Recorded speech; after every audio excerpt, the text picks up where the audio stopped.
Hello and welcome to the Bus Hollman Show, Series 2, Episode 8. I hope you've all been well. Things are going well. 2 weeks since the last show. I got caught up doing a few things like I always do last week. But the Bus Hollman Show, don't forget, you can get me on Spotify, Apple Podcasts, and now you can watch all this shit and how it happens on YouTube. So subscribe to all those three platforms and you'll know when they come through and you'll keep up to date with everything. So, fun and exciting show today. So, let's get into it. So remember, money don't make you happy, but it'll put big titties on your wife. Before we get into the beer, I went for beer because I'm fucking stuck. Mowed the lawns today. Took Benji for a walk along the beach. Not the same walking along the beach in the winter time. No small bikinis.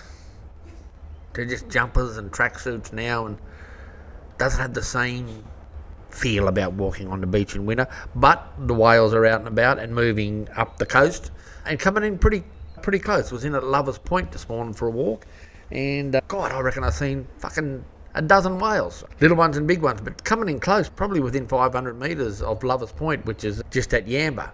Before we get into our beer, let's talk about that. Money don't make you happy, but it'll put big titties on your wife and buy you a big fucking boat. So, I think the one thing I've learned since moving up the far north coast is that saying is actually true. It don't make you fucking happy. And yeah, it'll make things easier. It'll buy you that big boat. It'll buy you that fucking flash car. And if you're so be it and your wife wants the big titties, it'll get the big titties done too. But, I've still got a couple of, I probably wouldn't even fucking call them mates anymore, but have big jobs, making big money, and what on Facebook is not what happens in fucking real life. Let me tell you that there. Some of the saddest bunch of cunts I've ever fucking come across, or had the unfortunate pleasure to know. And I may even start naming them soon, because I'm over that cunt. Nothing worse. A bloke called Brucey Turnbull, young Bruce. You worked with young Bruce years ago, and he told me two things that always stick in my mind. The first thing he told me was there's nothing more dangerous than a man that's got nothing to lose. Or giddy up, that's me. And the other thing, that Brucey's one of the few blokes that I class as an Aboriginal elder. And when I say young Brucey, he's old, but he's obviously young. His old man was called Brucey, great bloke too. But I worked with Brucey in the same office for about 5 years. And one day out of the blue, Bruce turned to me. He said, "Bus," he said, "there's only one thing that scares a white fella more than a black fella." I said, "What's that, Bruce?" He said, "A black fella with education." And he was so fucking true. Never a sure thing. So anyway, I just wanted to talk about that because I bring it up at the start of every show. Money don't make you happy, but it'll buy you a big boat and put big titties on your missus. Never a truer fucking word. Let's get into it. Start the show off today in our craft beer segment. All the regular features today. We've got them all today. What's pissing Bus off? On the punt, on the races, politics, the hamburger challenge this week again, the rugby league, a little bit about the NBA finals that just concluded, the baseball, a few other topics, but let's get into it with our first craft beer. Now, stayed on the North Coast this time, and we have got, here it is right here. So this is Woolgoolga Brewing Co. Woolgoolga is a town that's, from me, it's just down the coast. It's just like a little place just out of Coffs Harbour. Beautiful little beach there for caravan parks right on the beach. But there's a big brewery there. Brewing, Coffs Coast Brewing. I went for a little Headland Hazy Pale Ale today.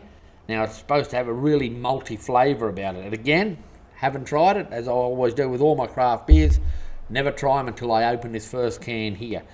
So this is, 4.5, I think. 4.5 the hazy. Yeah, 4.5% alcohol. Don't know how many calories. I wish they'd tell you how many fucking calories. That determines whether how many I fucking drink. So let's have a look at the Woolgoolga Brewing Co. Headland Hazy, it's called. Let's have a look and see how it pours here. Oh yeah, it looks all right. Pours really well. Come out with a bit of a head. Definitely got a bit of a fruity look about it. Very hazy, actually it's a lot hazier than what I thought. Let's have a smell. Oh, I can smell tropical in that. I can smell tropical in that straight away. And it's also got another smell. It's got a funny smell. I'll have a drink, but it's got a smell I haven't smelt before. And it's definitely a tropical smell, but let's get in and let's see what the first cunt go down. Oh, go down easy. Oh, for a pale ale, that's one of the better ones. That really is. I like it. I'll tell you what that is. I'm going to get on a computer after I have finished the show, and I'm telling you now, that beer has got a definite flavour of passion fruit in it. It 100% has got a flavour of passion fruit, I'm telling you right now.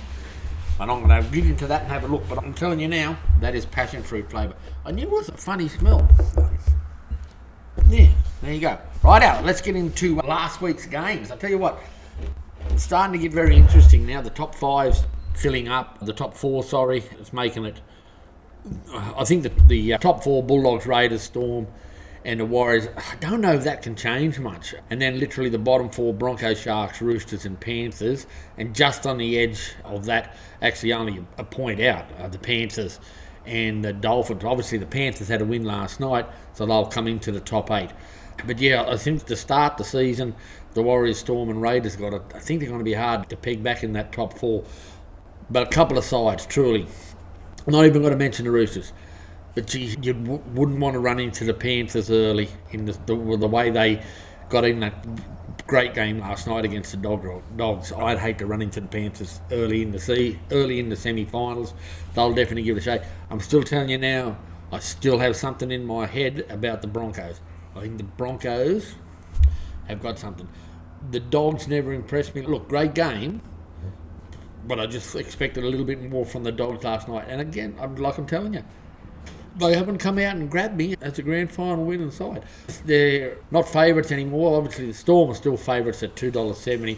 Bulldogs coming in second at $4.50. The Panthers have firmed right up, actually, at $7.50. Tell you what, you want a good bet.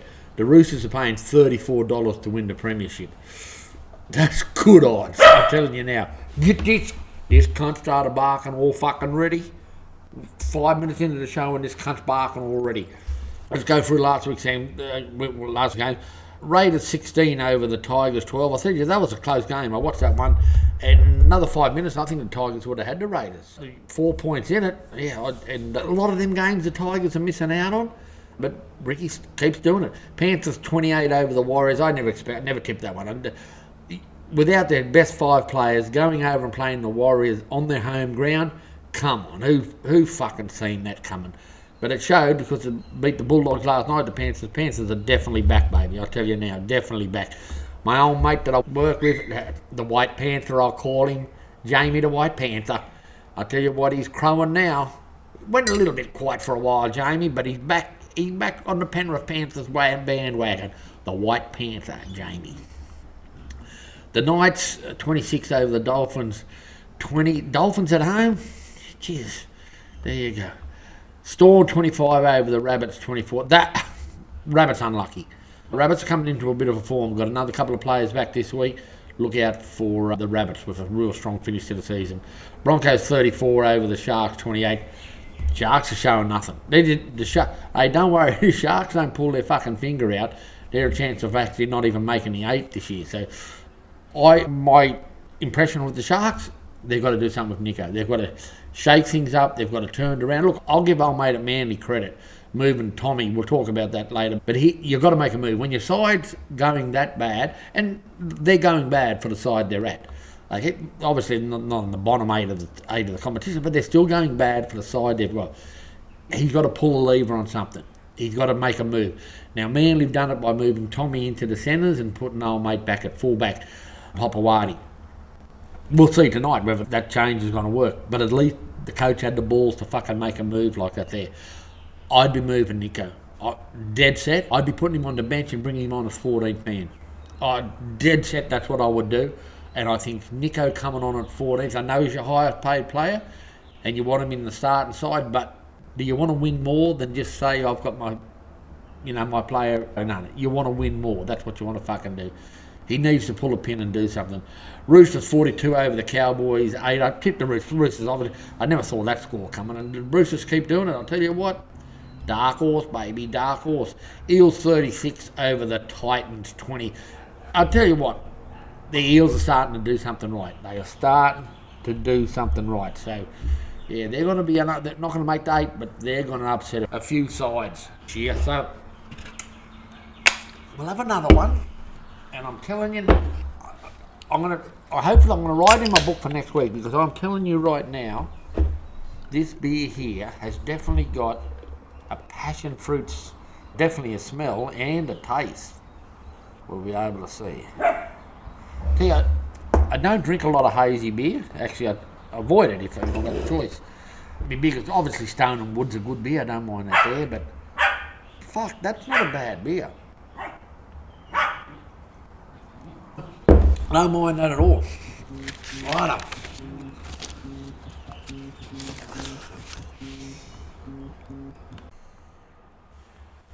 Yeah, not a bad beer, that at all. Oh, fucking camera's moving. Okay. So, what's Bus been up to? Well, Bus been pretty busy, actually. Working. 3 days a week, it's fucking knocking me around. But I work with good blokes. The White Panther. Mad Penrith supporter, Pete the Meat and his spongy piles, not sponge, his spongy prostate. Pete the Meat and his spongy prostate. That's a long story I've got to tell you about one day. What's Bus been up to? Rugby at Alstonville, a couple of games. I've got the mayor up here staying at the moment. Got up to watch a couple of games at Alstonville. The boys are playing rugby there, playing together, which is great to see. And Alstonville's still undefeated for the season. Been doing a little bit of fishing. The water started to turn a bit, so fishing the Clarence at Yamba and also the Harwood Bridge in the last couple of weeks, and not having a lot of success. Heaps of brim and some tailor, but I think now the water's starting to clear and the salt's coming back up the river. I'm going to start to see them moving around a bit. Had a couple of good days on the punt too, by the way. Down at the Harwood Hotel and up at the Pacific Hotel in at Yamba. So yeah, been going all right. The big thing for the fortnight was me and the mayor went to Coffs Harbour and spent a couple of days there. Went to the Caravan Camping and Fishing Expo. And that was fucking great. Some of the sites there, to get in and see some of the new caravans and what they've got in them is just unbelievable. I'll tell you what, the Zone caravans are fucking amazing. Was very disappointed in the fishing side of it. Was only a couple of stalls there in the fishing side of it, and they were just from Mo Tackle from across the road. So yeah, the fishing side of it wasn't that good. So I went to Mo Tackle obviously and bought a few lures to see how that was going. But yeah, some of the new caravans are unbelievable. The new Lotus caravan, 180 grand. 70 fucking, I think it was 65 actually, 65-inch flat screen TV. Outside, built into the wall. Oh, fuck me, amazing. I know all these other stuff I'd add too, but I just thought sitting back, watching the footy, having a beer on the fucking big flat screen on the side of my fucking Lotus caravan, wouldn't that be amazing? Yeah, so the dream on, baby. I had a great day the other day. It was a great night. I want to tell you about this night. So it was on last Sunday actually. Had a bit of a session up at the pub on the punt. Picked up a few winners in Brisbane last week. I think they were racing at the Sunshine Coast and had a really good day in the punt. But we went down and we went to the fish co-op, me, the mayor and the missus, and we got some fish and chips from the local fish co-op and went down on a little ridge that overlooks the ocean going out near Ngowrie, and sat up there and had the fish and chips and a few beers and watched the fucking whales. And like I said, they were in about 500 metres, and it's one of the best evenings I've had. And I never thought Bus would be watching whales and enjoying it. But the fucking was. It was, yeah. From all those years, sitting out and watching the kangaroos and emus on them fucking sunlit plains out west. And that's beautiful too, but then to sit there and have a beer and some fish and chips and watch whales, it's, yeah, how things have changed. Anyway, I digress. Played 9 holes at Yamba. I'm having trouble. I think I need a lesson. I can't read fucking greens. I'm 3-putting too many greens and putting up my score. I think I've got to get a lesson on putting. I don't know how to read a grass green. Too many years playing on the sand. I'll tell you another big thing that's happened. So I think you've seen before where I live. I've got cane fields on the side and cane fields around the back. They actually burnt off the cane field beside my house a few days ago. I've got some great photos of that, some great videos of it happening. It was brilliant to see. First time I've ever witnessed that. Like, I drove past roads and seen a burn, but literally sitting on the top deck of the house and watching the cane fields burn. And then they picked it only today. I wanted to do the podcast a bit earlier, but I couldn't because the noise of things of the picker and the buggies. But it was brilliant. Got to see me first interactive harvest, and got to have a talk to a few of the boys when they had their lunch break, and got told all about the cane and how they harvest and what they do, and yeah, very entertaining. It was a great pickup, especially to watch it burn off at night time, and seen a couple of rats running out with flames coming out of their arse, so that was also a little bit interesting. Google beer. Tell you what, Google beer is fucking alright. For a hazy beer, passion fruit. Remember the fucking passion fruit.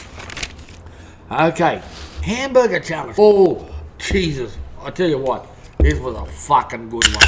Hamburger challenge. I went into the Wobbly Chook, which is the Wobbly Chook Brewery in at Yamba, and went in there, me and the mayor. Went and had a few beers and then got their hamburger special. Now, their hamburger special was hamburger with a lot. And look, I've been to these posh fucking establishments and had a hamburger with a lot, so lettuce and a bit of carrot and a bit of fucking seasoned aioli with a patty that's made out of Wagyu beef and all that shit. No, that shit don't fly with me. You're paying big dollar for shit. Might as well go and put a bit of Devon on a bit of fucking toast and tomato sauce and eat that cunt up. Fuck. They rip off cunts. Anyway. Just because it's flasher and you pay more money for it, don't mean it's fucking good. Tell you that right now. Best Italian I ever had. I had this real good Italian restaurant here, but the best Italian I had was in a place at Lightning Ridge where they mine opals. I'll tell you a quick story about it. An old Italian couple, and they were old. They were in their 60s, moved to Lightning Ridge, I think about 20 years ago. Yeah, it'd be that long ago. And they come out to Australia. They were an immigrant family, and the old fella wanted to go work. I think he was a cement.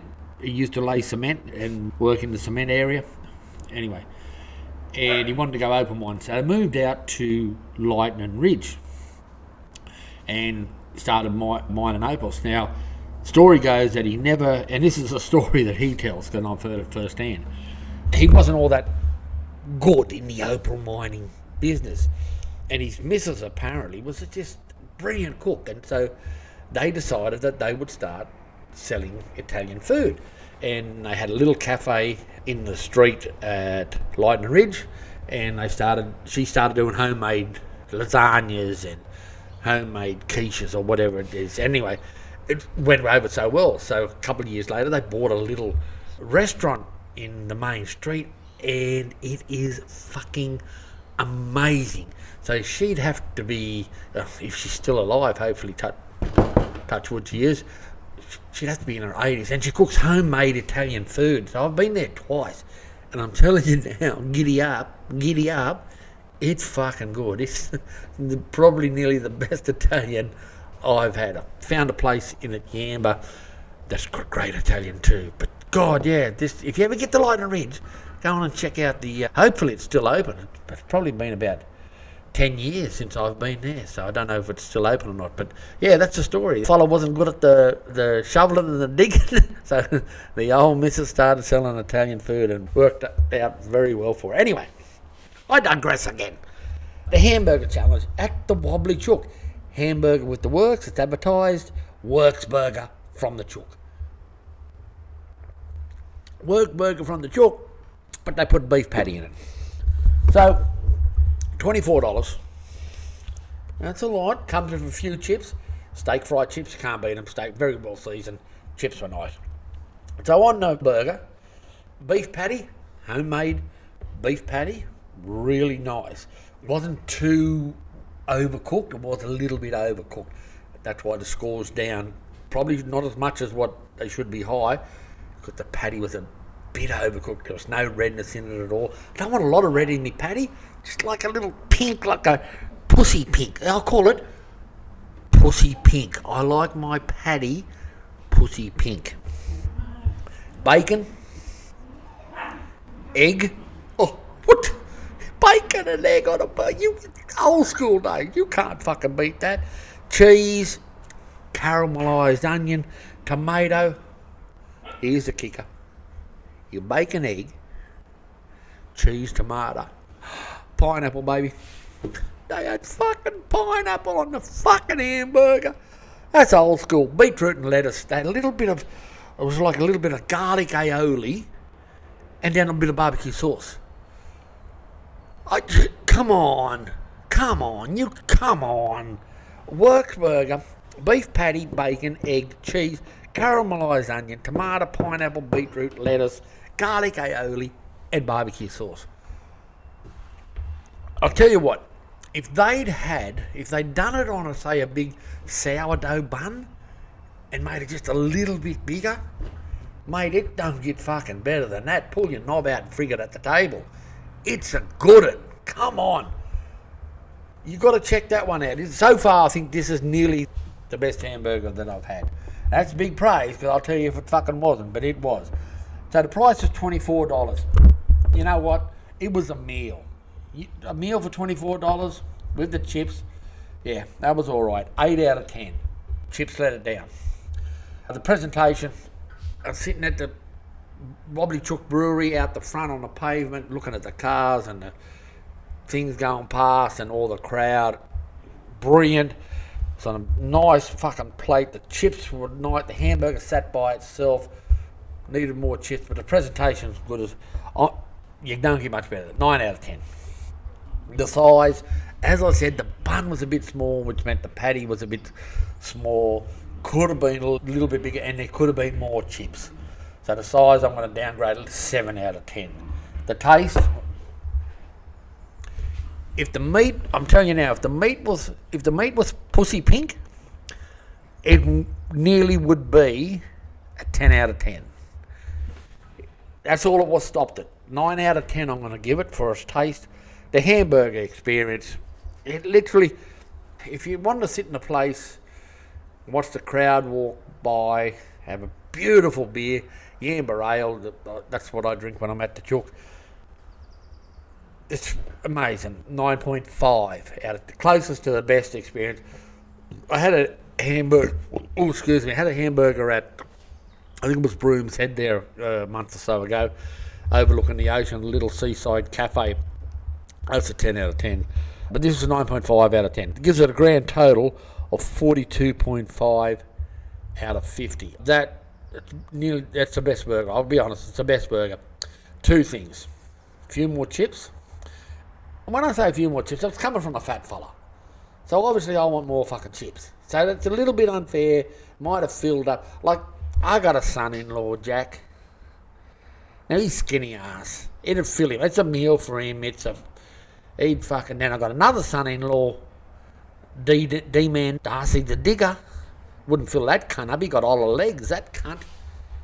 Put that cunt away. Come around for a barbecue, man, need fucking more chops. Fuck, he can chew. I'd invite Jack around. Can't eat lettuce. He right, that cunt. Done one chicken leg, one sausage, bit of lettuce. He'll be fucking right. Anyway, that's a great hamburger. That's a fucking great hamburger.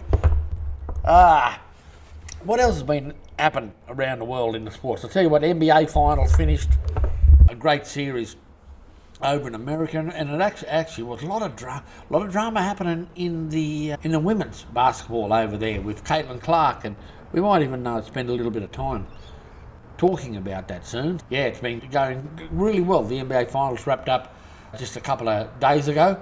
Cricket, Australia playing West Indies, and again our opening batsman not faring very well. I don't know, and we made a change. Labuschagne went, which he had to fucking go. We hold on to our cricketers too long. And they always said, hey, it's harder to get out of a Australian cricket team than it is to get in to an Australian cricket team. And I think they were fucking right.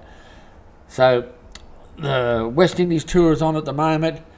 Katonis is playing, opening the bat, and look, I know he's entertaining and he's brilliant to watch, but I've got to be honest, he needs to fucking slow down just a little bit. And I know it's entertaining, it's good to watch, like I said, but he needs to slow down a bit.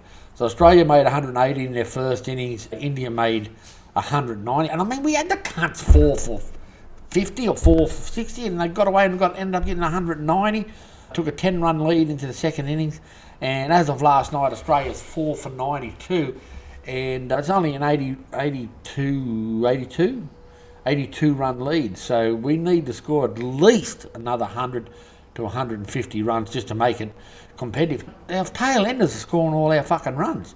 We might need to start having a look at a couple others, Khawaja and Smith. And I love Smith, but Jesus, mate, when your time's up, your fucking time's up.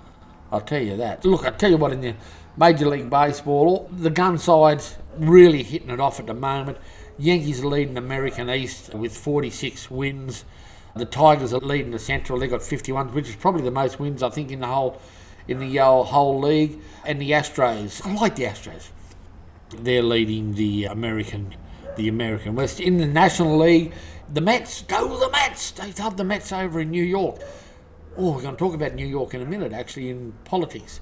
Something's happened over in New York that you need to be aware of. Phillies run second on 47. Hey, the Cubbies are up there. 48 wins, leading the National League Central, and obviously the number one side in Major League Baseball at the moment are the Dodgers, and they're leading the National League West with 51 wins. So going really good, the baseball at the moment, and with all the gun teams leading all the relevant competition.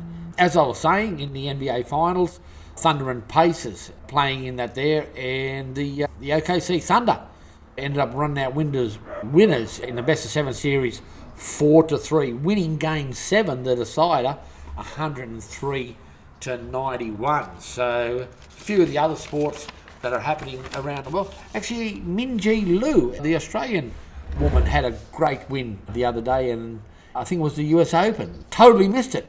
Working, baby. Anyway, politics. We're going to talk about politics. It's going now. New York. We talked about the Mets in New York. I seen in the news the other day that in New York, America's probably the wokest fucking country in the world, and they've just elected probably the wokest mayor in the history of New York. He's basically a fucking communist. That's who they've elected. But they've just agreed to build a nuclear power reactor in New York. We can't even fucking talk about them in Australia.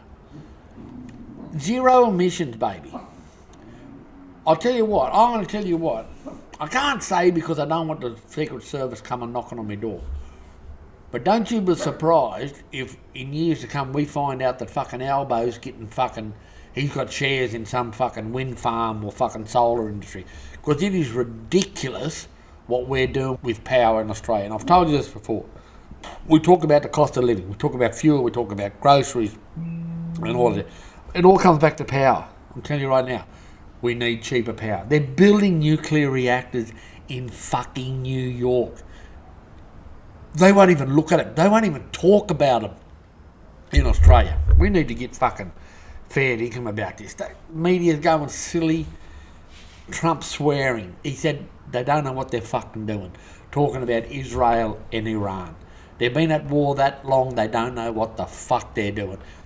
See, I'm telling you now, and this is what I like about Trump, and when I argue with people about Trump and the Republican Party in America, it's because the reason I like Trump, and I've said this before, he says a lot of crazy shit, and he loves patting himself on the back. If that cunt had a third arm, you wouldn't see it because it'd be around his back patting himself on the back. That's what his third arm would be fucking doing.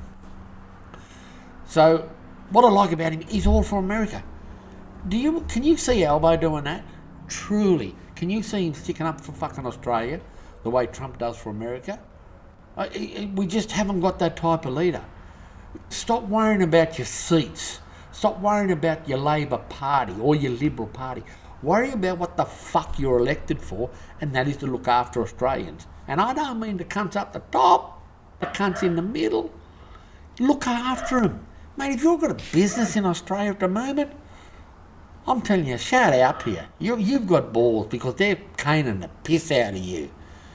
Come on, Albo, you've got to be fucking fair dinkum. He still hasn't met with Trump. And again, people say, why does he have to meet with Trump? Mate, you fucking have to. It's our biggest partner in industry and in commerce and in military. And he hasn't met him yet. I heard some ladies talk the other day, an ex-Labor minister, and she'd come out straight and she said he's frightened of him. He's frightened that he's going to call Albo out in front of cameras and literally make a fool of him about what the fuck Australia's doing. Because, mate, I'm telling you now, we are going fucking backward. Now, Albo's good. He'll stand up there in front of the cameras and microphone, and he'll talk about fucking solar panels and fucking wind turbines, and we're going to meet our Kyoto target and with emissions and do all this sort of stuff. He'll love that. He'll love that there because they're frigging him off under the table with his little short knob. But no, we want someone that's going to stand on the world stage and talk about what's right and wrong in the world. We've got ladies being abused in places like Iran. They've been getting belted by rocks on the street because they don't cover their face. He's not talking about that. He's not talking about that. He's talking about we've got to get our emissions down, and it don't matter where we're mining all these minerals and all that from, as long as we're not fucking burning coal in Australia. As long as we're not burning coal in Australia, the world's a nice place because we're doing our lot. No, fuck that, and fuck you, Albo, the liar in the lodge. Fishing report, we're rolling through it. Taking a little bit longer, but the fishing report, old Google Beer's starting to get to me. Yeah, so had the mayor out the other day in the boat. I hit a fucking sandbar. Listen, I told the old cunt, it's not a cruise ship, mate, it's a fishing boat. You got to hang the fuck on. You don't just sit back and fucking relax. When I'm driving, you grab the fucking gun and rails and you fucking hang on. One hand on the gun and rail and the other hand on your fucking life jacket to pull that fucking lever. That's what you got to fucking do. Hit a sandbar, nearly chucked him out of the boat. Poor old cunt's got bruises all over him. I don't fucking know. So, we fished the Yamba breakwalls and the Iluka walls. Got a few good tailor over on the walls, chucking, actually, I'll tell you what, here it is right here. Chucking that fella there. There he is right there. Chucking that fella there. And I only know all this is sitting on the table here because I cleaned the boat out this afternoon. And this little lure here. Chucking that little plastic there with a 1/2-inch jig head. And had it here. Picked up some good tailor. Fished, had some prawns we fished. Literally every prawn we were getting a nice brim on. I had no luck catching flathead. Obviously it's winter, so they're not really going and the water's not good. They were catching some good fish out on the tips of the wall at night, only at night. Chucking some big hard bodies here. I even got the hard body that I was chucking the other day. This big fella here, 8-inch shallow diver, white and pink. That's the go-to look. That fella there. It's been too cold for this old fella to go out fucking chucking lures off rock walls at night, I can tell you.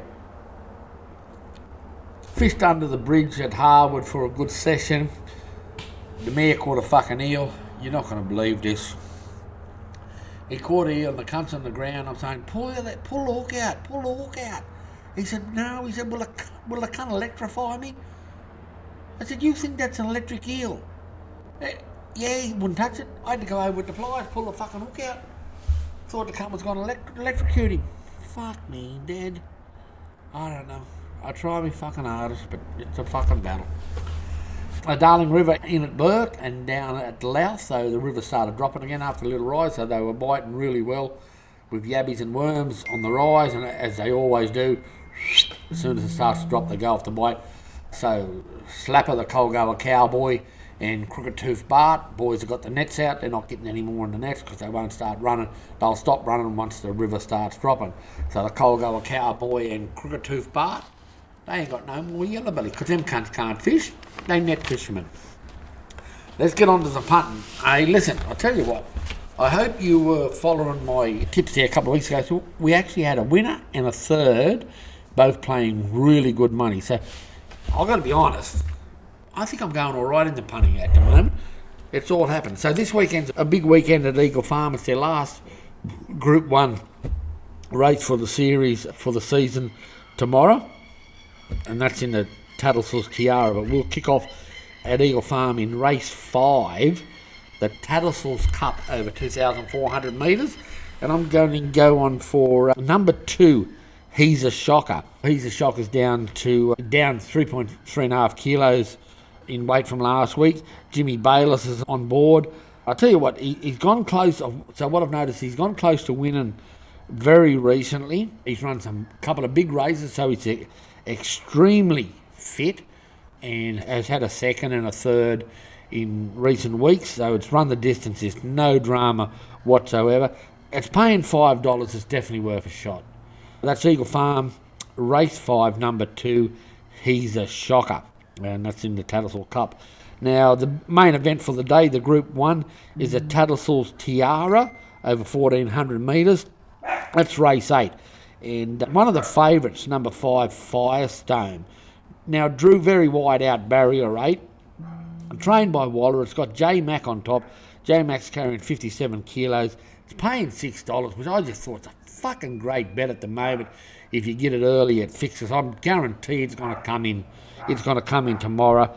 It's had a good 70-day spell. It's a second run up. It has won before, second up. So I reckon it's definitely a huge chance. That's my certainty. I just think that's a certainty. And at $6, $2.50 for a place, definitely a good each wayer. So let's just run them through. We're at Eagle Farm racing tomorrow. Race 5, the Tattersall's Cup, number 2, He's a Shocker. And race 8, which is the Tattersall's Tiara.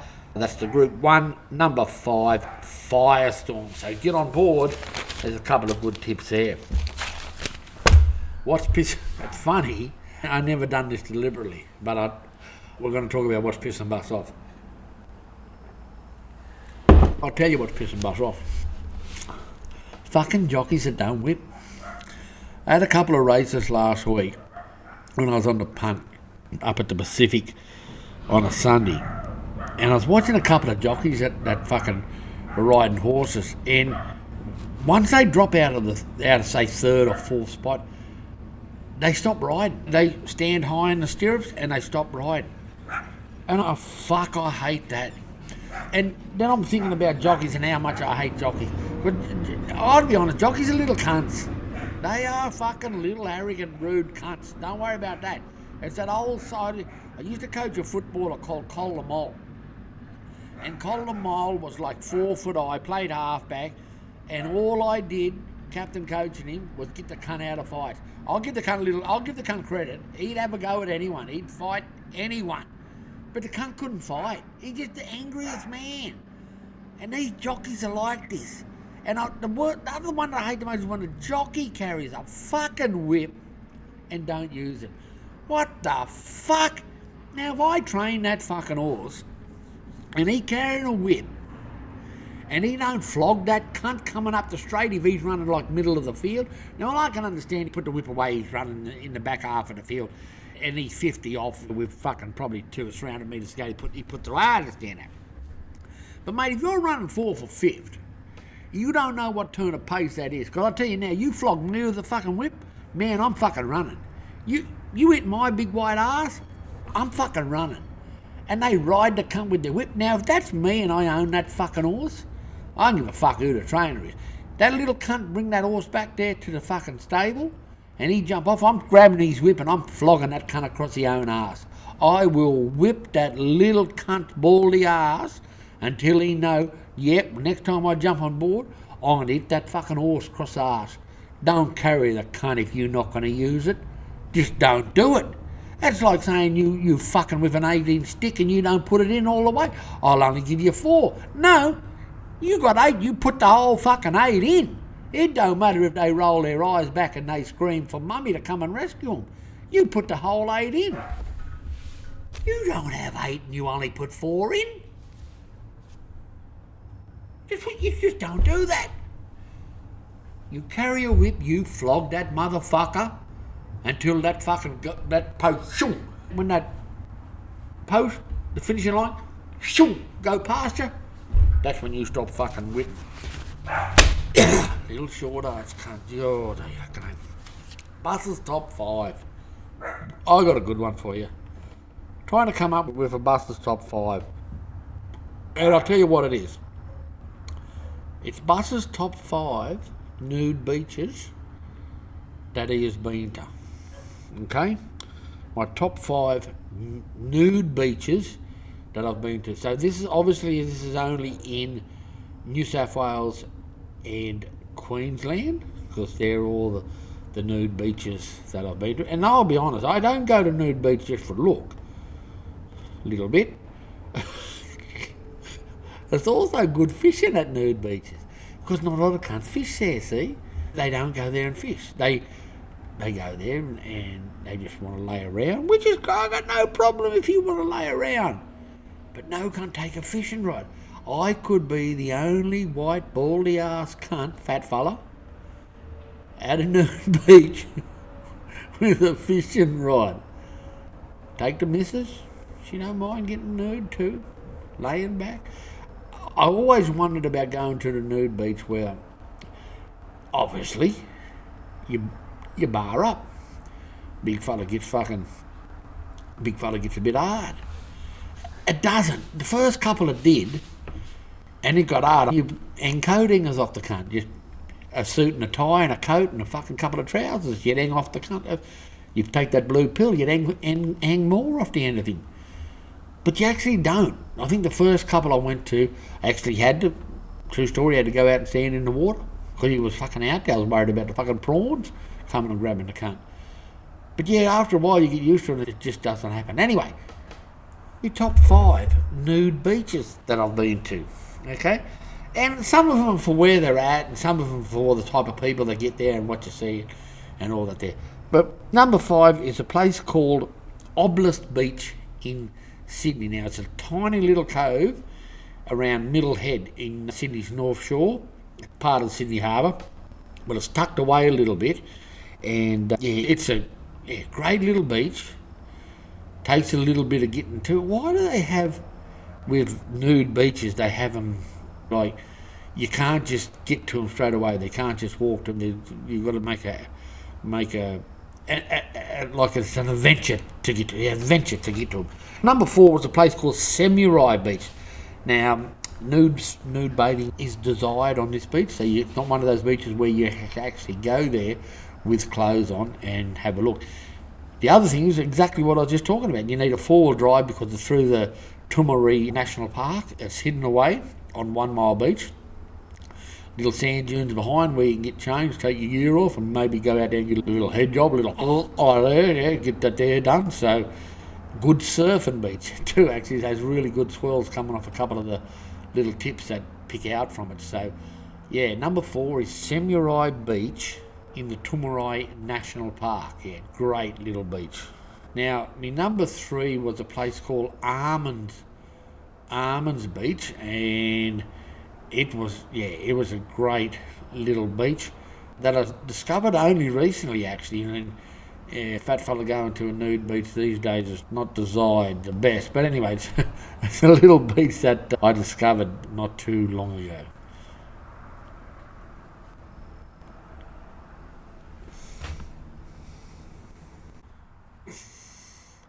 Yeah, so number 3, Almonds Beach in Bermagui in New South Wales. Now, I've actually got to read this because I found out what Almonds Beach was named after. Now, it was named after a French guy who used to swim there nude very regularly. It's a really sandy little beach in between two little headlands, and I was put onto it by a bloke at a coffee shop. And it's great, very quiet little beach. Number 2, Kings Beach at Byron Bay. What more can you say? It's a nude beach at fucking Byron Bay. It's just down below the lighthouse, just right beside Talawa Beach. If you're in Byron, I love Byron, but if you're in Byron, definitely go and check out Kings Beach. It's where a lot of the flash people and the hippies go hanging out nude on the beach. Number 1 nude beach, and I want to explain this to you, is a beach called Lady Bay Beach in Sydney's Watson Bay in New South Wales. Now, they advertise it as clothing is frowned upon on Lady Bay Beach. Now, what I like about I'll tell you what I like about Lady Bay Beach. Now, Lady Bay Beach, it was probably the second nude beach that I've ever been to. So, Watson's Bay. So, it's where all the rich and famous people go. I have never seen that many fake-ass big titties ever in my fucking life. I thought I'd get my eye fucking poked out. They're everywhere. And you'll always see the odd famous person there. But a lot of them I don't obviously know. But they're socialites, rich people, a lot of them. 60-year-old women that have kiddies like they're 18. Oh my God, fuck me. I tell you straight, baby. That's why you're tuning in. That's what I'm looking at. 60-year-old women with 18-year-old titties, and they're sticking you hanging coat hangers off their motherfucking nipples every day of the week. It's a good beat just to look at it. And then, why do old motherfuckers, wrinkly arsehole cunts, why they got to wear Speedos? What? Why? I watch them wear, so this is what happens. They'll come strutting down in their little Speedo. They'll get to the water and then they'll pull the Speedo off. I don't know why to take the cunt off because he ain't covering up nothing.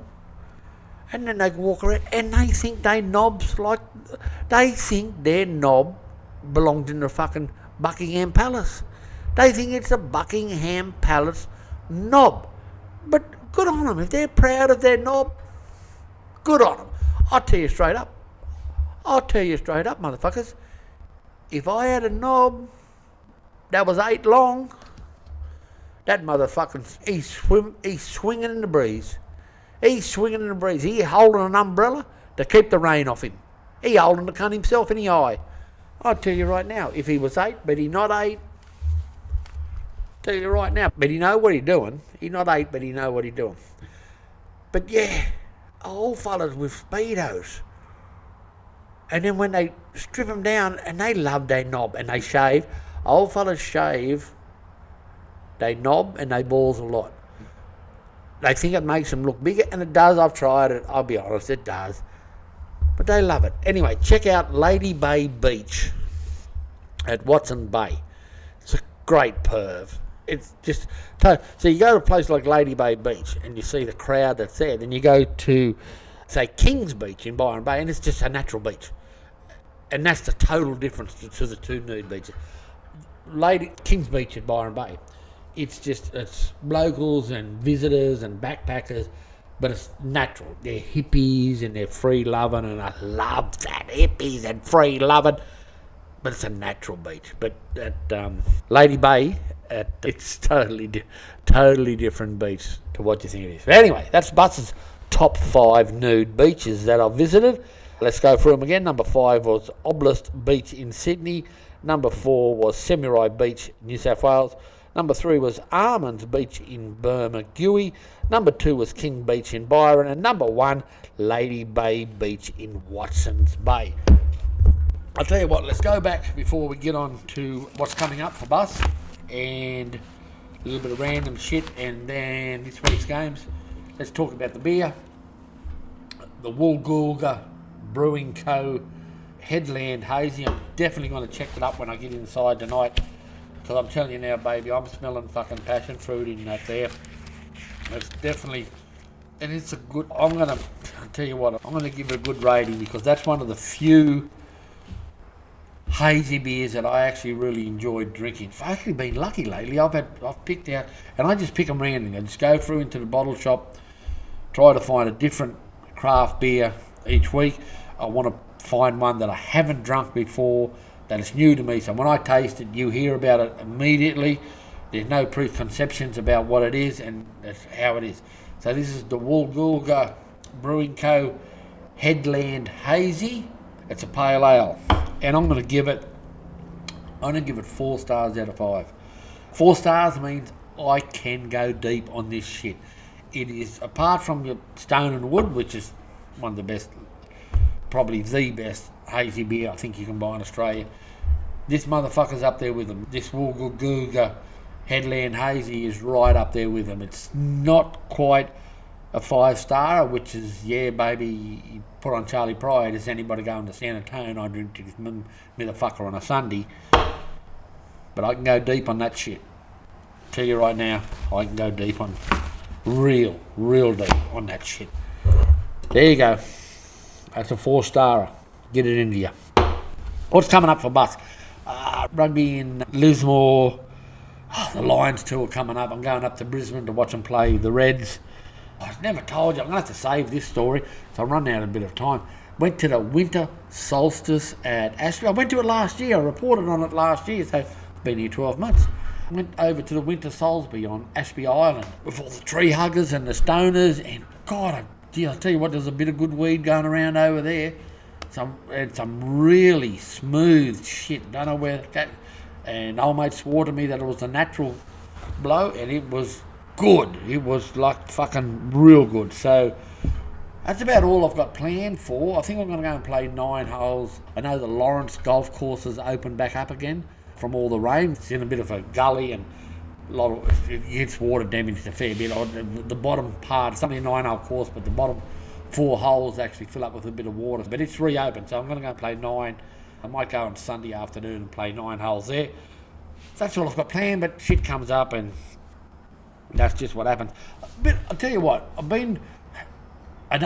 as I'm getting older, I don't sleep as much, so I lay awake, a lot of head noise, and so I watch a bit of TV. 2 great shows I think you should be aware of, and they're both on Netflix. One's an Australian and one's from Scotland, Edinburgh in Scotland, and I've watched them both in the last fortnight, and they are fucking brilliant. They're the first series, and hopefully there'll be more series to come. But the first one's an Australian one. Australia's knocking out some really good crime stories, criminal shows, whatever you would like to call them. And it's called The Survivors on Netflix. And it's about this beachside community in Australia, and there's a murder, and a young couple come back to the town, and they help discover what happened in the murder, which happened 20 years or 10 years before it, and there's 3 or 4 different stories going on within it, local stories about the bloke and the woman, and really, look, check it out. It's a good little Australian drama called The Survivors. And the other one is an English show filmed in Scotland. It's based in Edinburgh, and it's called Apartment Q. Check it out. It's about this Scottish detective who's was involved in a fatal shooting, and he's come back to work. He's been put in charge of this missing persons bureau within a police station, and his first case is to track down and try and find or work out what happened to this female solicitor that disappeared 5 years early. Great little show, really check it out. Oh yeah, and it was 2 of them shows, and I literally watched them in 2 days. I think they both had about 6 or 8 episodes in each one. Couldn't stop watching it. This week's games, before we finish off, let's get on to this week's games before we wrap things up. Obviously kicked off last night with Penrith running out over the Bulldogs 8-6. We got Eagles and Tigers tonight. I think the Eagles too strong, especially now that Luai's been ruled out. Raiders and Knights, I'm going to take the Raiders in the Knights. Though the Raiders are falling away a little bit and the Knights are pulling up, so the Knights, don't be surprised, but I'm on the Knights. Broncos and Warriors, after what the Warriors did at home last week and the Broncos kicking on, I think the Broncos can win at home tomorrow. Dragons and Para, I think Para on the ascendancy. I think Para too strong for the Dragons. Dolphins and Rabbits. The Rabbitohs are feeling just about bar one player, their strongest side. I think the Rabbits too strong for the Dolphins. And then the last game of the round, second last game, Storm and Sharks. I don't know where the Sharks go with that. If the coach is not willing to make a sacrifice to make a change, nothing's going to change. Storm too good for the Sharks. And in the final game on Sunday afternoon, Titans and Cowboys. I'm taking the Titans. Don't tip the Titans very often, but Titans at home, Cowboys not going well. I'm taking the Titans over the Cowboys. That's the Bus Hollman Show. That's episode 8. A few things. We talked at the start of the show about money not making you happy. I'll tell you another one. Power don't make you happy. You think you have a little bit of power at work? And I'm not talking about myself, by the way, because I'm loving it. I'm probably working in a job that I've never been paid less money for in my life, and it's the best job I've ever had in my life. And I work with great people. But money goes with power. Money don't make you happy, power don't make you happy. Power thinks you make you happy, but it doesn't. So, to finish off the show with the Bus Hollman Show, pain goes away, chicks dig scars, and glory lasts forever. Giddy up, boys and girls. Have a good week. Talk to you next week. Bye.